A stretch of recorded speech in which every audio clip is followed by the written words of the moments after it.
ഇത് നമ്മൾ ടോച്ചർ അമ്പലത്തിലാണല്ലോ. ഇവിടെ എല്ലാവരും അടുത്ത് പോയിട്ട് ഇന്ന് എന്റെ ബർത്ത്ഡേ ആണെങ്കിൽ ഒരു 10 രൂപ തരുമോ?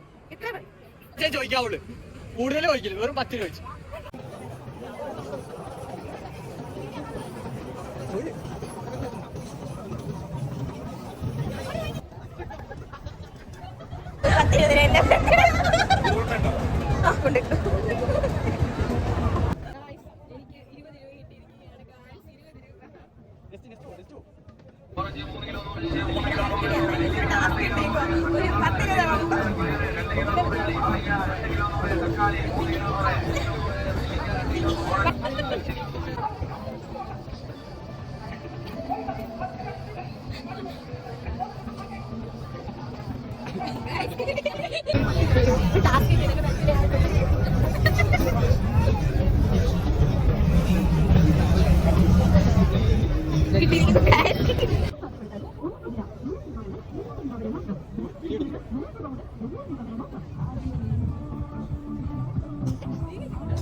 Video.